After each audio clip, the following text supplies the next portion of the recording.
Berthelot à venir nous parler sur la thématique de la santé. Monsieur Berthelot, organisateur communautaire pour Anjou, pour le CIUS de l'Est de Montréal. Il a longtemps œuvré dans MCS pour le passé. Il connaît encore très très bien le territoire et a un point de vue global sur la santé des personnes qui y habitent. Monsieur Berthelot, je prends une petite seconde pour vous remercier de venir nous rencontrer. Nous savons que vous avez un horaire bien rempli et de surcroît, avec les dernières transformations au sein du réseau de la santé, vous devez être un homme occupé. Donc, je vous laisse la parole pour les prochaines 14 minutes. Merci bien. C'est parti. Oui. C'est la première page. C'est la carte. Oui. Okay. On la voit pas bien. On la voit pas bien? Non. Est-ce qu'on voit le rouge? Oui. Oui. OK. Je parlais de parc industriel.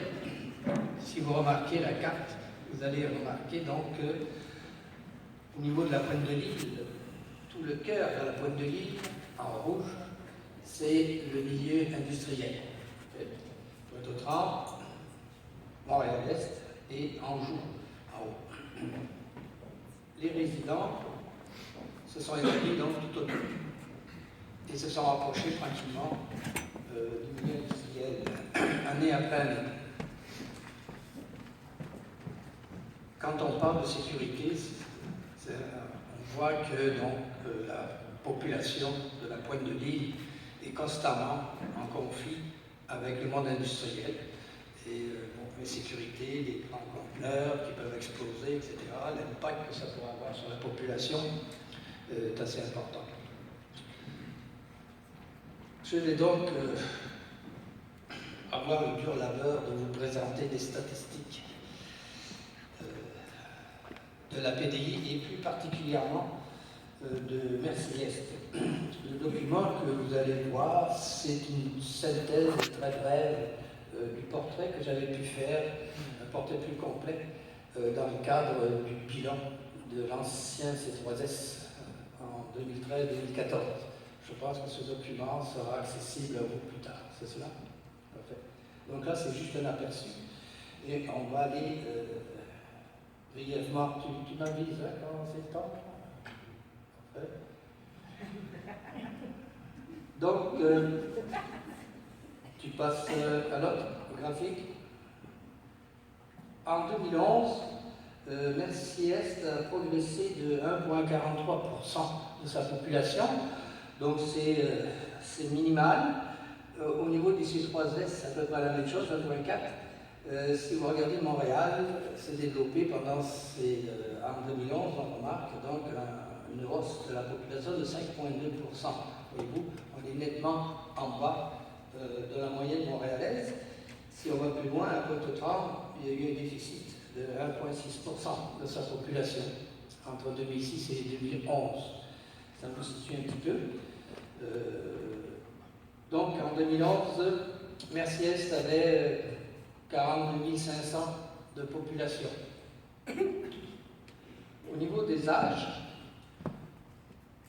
on peut remarquer surtout les personnes âgées qui se situent aux environs de 6,5% en 2011, ce qui représente à peu près plus ou moins 7000 personnes. Quand on additionne les 45 ans et plus, on arrive à peu près à 48% de la population. Je vous rappelle que les maladies chroniques commencent à s'installer dans la population aux environs de l'âge de 45 ans en moyenne. Donc, 48% de la population 45 ans et plus, c'est du vieillissement qui s'en vient.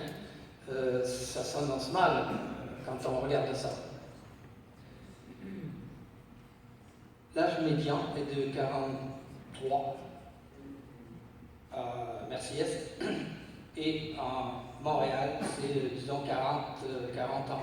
Donc, on perçoit le vieillissement à ce niveau-là.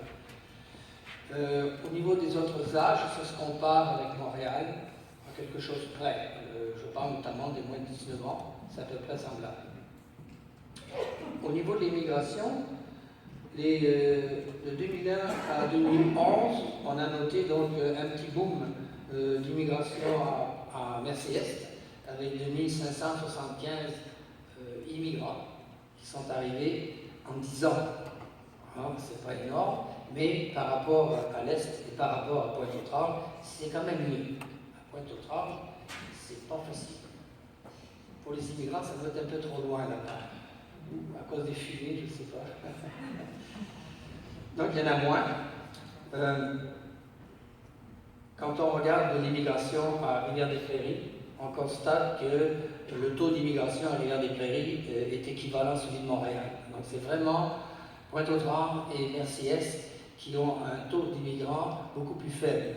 Quand on regarde la carte graphique provinciale, quand on regarde le Québec au complet, le taux d'immigration est de 14%. À Pointe-aux-Trembles, Montréal-Est, c'est 10%. Vous voyez, c'est très gaulois encore. Et à Merci-Est, c'est 16%. Et le 16% vient du fait que dans les 10 dernières années, il y a eu cette augmentation à Merci-Est.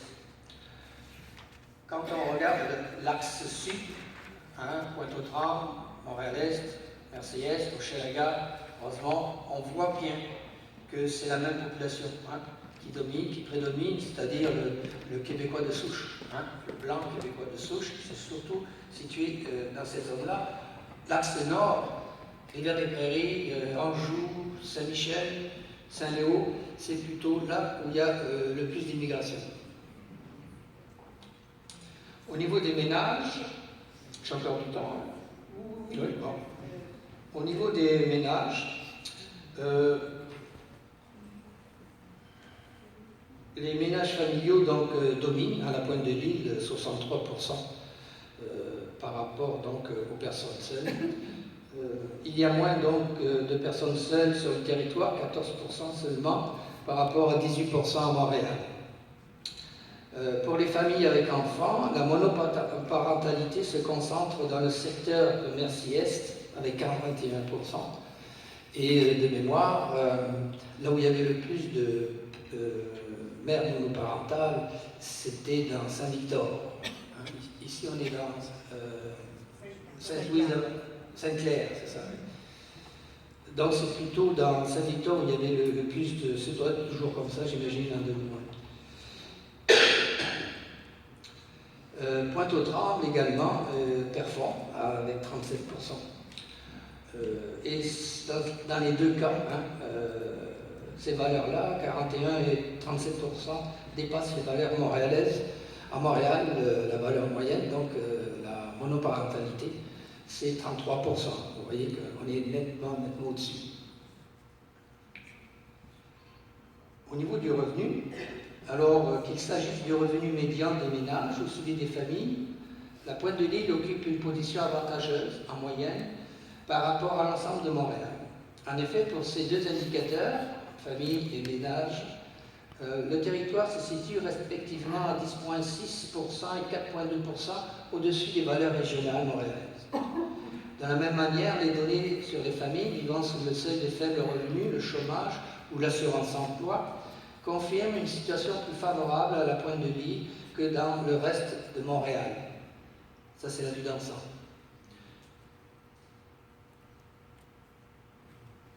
Tu suis? Parce que moi, je ne vois pas. Au niveau donc, du revenu des ménages, le revenu moyen des ménages est supérieur aux valeurs montréalaises. Si on regarde ça à une échelle plus fine, on note plus fine, c'est-à-dire quand on regarde les quartiers, Rivière-des-Prairies, Pointe-aux-Trembles, Merci-Est et Anjou, on voit donc des distinctions. On note que le secteur Rivière-des-Prairies se classe au premier rang de notre secteur, avec 20% de revenus supérieurs à la moyenne montréalaise, tandis que Merci-Est se classe au dernier rang de nos 4 territoires, avec un léger surplus de 2,8% par rapport à la moyenne des revenus montréalais pour les ménages. Au niveau des familles, le revenu médian des familles à la pointe de l'île est supérieur aussi à celui de l'ensemble des familles de Montréal, c'est-à-dire il y a 4% de plus en termes de revenus médians. Donc on est au-dessus encore de la coche. Le secteur de Rivière-des-Prairies, à ce niveau-là, arrive au premier rang chez nous avec plus 9,4% par rapport à Montréal, tandis que le secteur de Merci-Est se place au dernier rang des 4 territoires avec un léger plus de 0,7% par rapport à la moyenne montréalaise quant aux revenus médians des familles.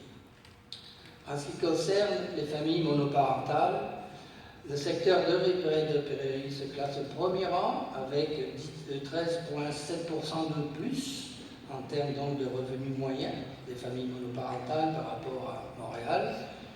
Et le secteur Merci-Est arrive au dernier rang avec un surplus de plus 2,2% de revenus des familles monoparentales. Donc, en gros, Merci-Est se situe à peu près toujours au-dessus, légèrement au-dessus des valeurs montréalaises, mais il est vraiment collé à la réalité de Montréal par rapport à Rivière-des-Prairies, Anjou ou Pointe-aux-Trembles.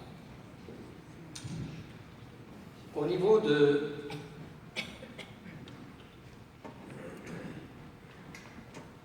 de la défavorisation, être en situation de défavorisation matérielle expose les individus à une grande vulnérabilité en termes de santé et de bien-être. C'est le cas de plus de 34 000 personnes à la PDI, dont près de 3 000 enfants âgés de moins de 6 ans. C'est énorme. 3 000 enfants vivant sous le seuil de faible revenu à la PDI.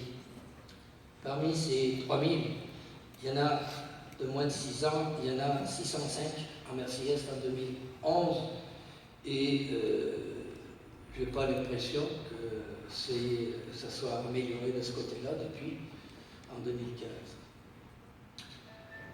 Donc, 8 400 personnes vivaient sous le seuil de faible revenu en 2010, donc 1 700 de moins de 18 ans, 605 de moins de 6 ans.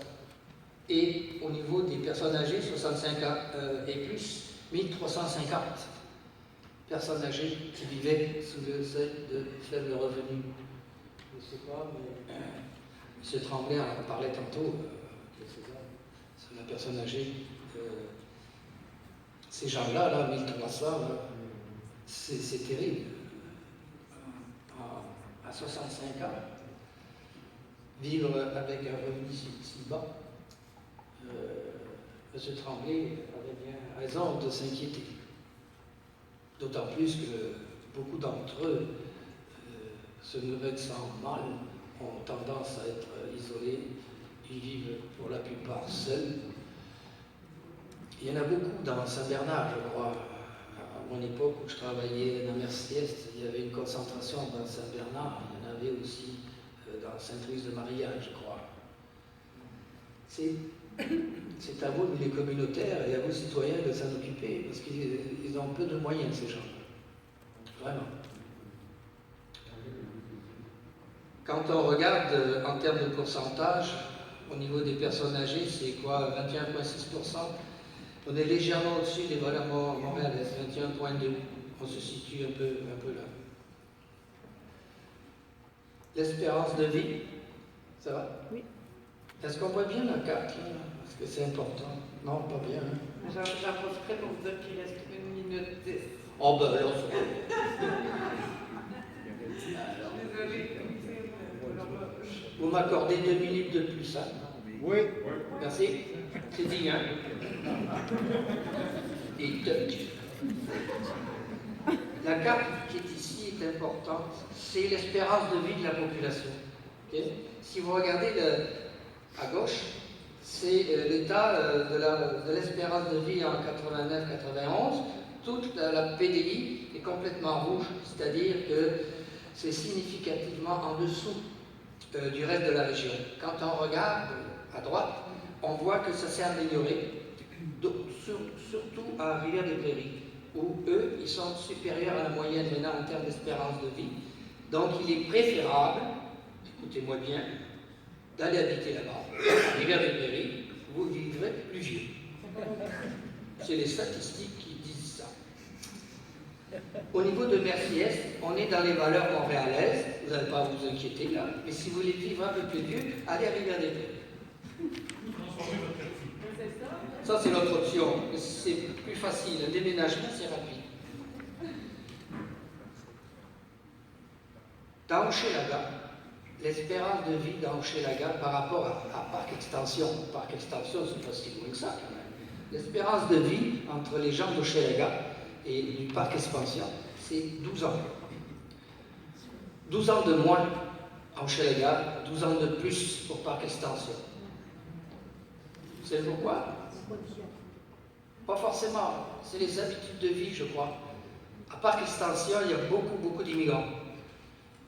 À Hochelaga, il y a beaucoup de Québécois de souche qui fuient, entre autres. Voilà. Ils ont des mauvaises habitudes de vie. Ça inclut aussi Versailles, ça inclut Pointe-aux-Trembles également, M. Vanier.